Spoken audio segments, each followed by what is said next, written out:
N'ubu isi yose ntiribaza byinshi ku bijyanye n'umubano w'igihugu cy'u Rwanda ndetse yewe n'igihugu cy'u Burundi.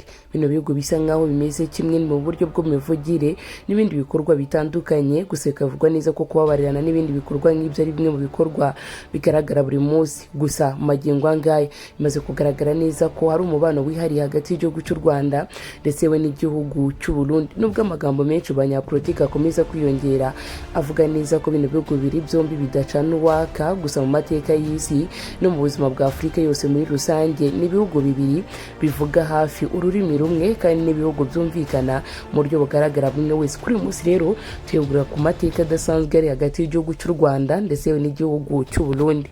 Imyaka mike yishize niho hakomeje kumvikana kutumvikana hagati y'igihugu cy'u Rwanda ndetse n'igihugu cy'u Burundi, gusa n'ibyakuyeho ko abanyarwanda n'abarundi bameze nk'abantu bamwe. Icyo batandukaniraho ari ibihugu baba batuyemo n'ibindi bikorwa bitandukanye bakora buri munsi.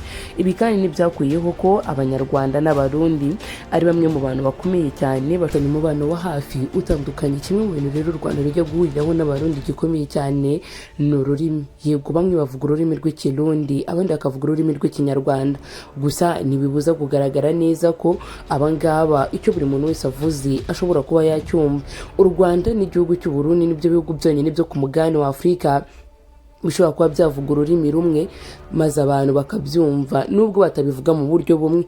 Niyo mpamvu rero bivuga neza ko umubano w'abanyarwanda n'abarundi ari umwe mu mibano ikomeye cyane, byaba mu buryo bwa politiki ndetse no mu buryo bw'imiyoborere igaragarira buri umwe wese. U Rwanda kandi n'ibihugu by'u Burundi cyangwa n'igihugu cy'u Burundi ni imwe mu bihugu bigaragaza neza ko iterambere rya Afurika, gutera imbere kwa Afurika bishobora kuba byakunda. Nubwo hagaragara umwuka mubi hagati y'igihugu cy'u Rwanda ndetse n'igihugu cy'u Burundi, gusa u Burundi n'u Rwanda ni wabo abakobwa beza n'abagore beza, ni wabo kandi w'iterambere rigaragara buri umwe wese, aho bigaragara neza ko ngo i Burundi ari amwe mu hantu hagaragara abakobwa beza ndetse n'abagore beza, akari hamwe mu hantu kandi hagaragara neza ko ngo politike nyafurika ishobora kuzazamuka mu buryo bwose bugaragara.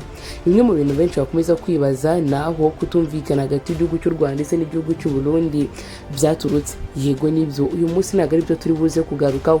Mu mateka ya Afurika no mu buzima busanzwe bwa buri munsi bivugwa neza ko abaturanyi cyangwa abantu baba bahana imbibi batagomba kugira ikintu bapfa cyangwa batabura ikintu bapfa mu buzima bugaragarira buri munsi.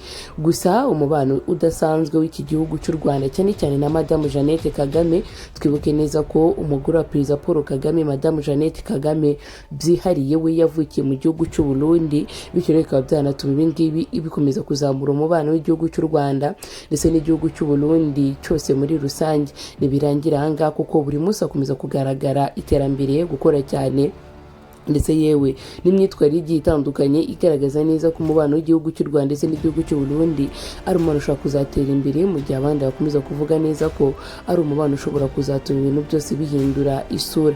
Madamu Jeannette Kagame, umwe mu bagore bakomeye cyane bo mu gihugu cy'u Rwanda, bavugwa neza ko ari umwe mu bagore bitangaza babaho, kandi bikavugwa neza ko ari umwe mu bagore bashobora kuzahindura amateka y'u Rwanda mu buryo bugaragara buri umwe wese, bikazanatuma isi yose ikora ibikorwa bitandukanye by'ibikorwa bya politike ndetse n'imiyoborere n'ibindi bikorwa bitandukanye mu buryo bugaragarira buri umwe wese. Kuvuga igihugu cy'u Rwanda, igihugu cy'u Burundi ni imwe mu bihugu bikomeye cyane biri ku mugabane wa Afurika. I Rwanda n'i Burundi ni wabo abakobwa beza ndetse we n'imico myiza itandukanye, uwo bafatirwaho urugero ku mugabane wa Afurika, ko ari bamwe mu bantu bagira abakobwa beza kandi abakobwa bagira umuco utandukanye, umuco wo gutera imbere ndetse n'umuco wazatuma isi yose yisanga mu iterambere ridasanzwe. Reka mbibutse neza ko tukiri kuri Aki Empire, tugenda tugaruka ku mibano idasanzwe n'ibihugu bigiye bitandukanye. Nibwo bwa mbere tugera hano, nuva dukanze subscribe, like, comment and share kugeza tubana no mu bindi biganiro bitandukanye bya buri munsi byiza kandi byubaka sosiyete umunsi ku munsi uko bwije no ko bukeye. Mbibutse neza ko ngiye twabanye uyu munsi ari Akiro Kanyamibwa. Rero namwe mukoze gukanda subscribe kugira ngo tubana no mu bindi biganiro bitandukanye bya buri munsi, kugira ngo kandi tunamenye byinshi kugera na politiki ya Afurika, imiyoborere ya Afurika, uko twakubaka Afurika nziza kandi Afurika iteye imbere.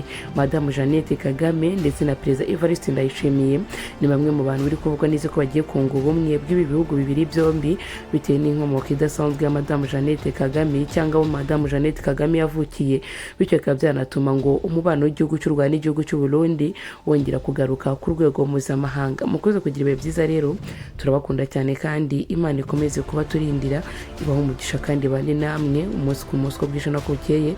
Stay safe, be blessed, we love you so much.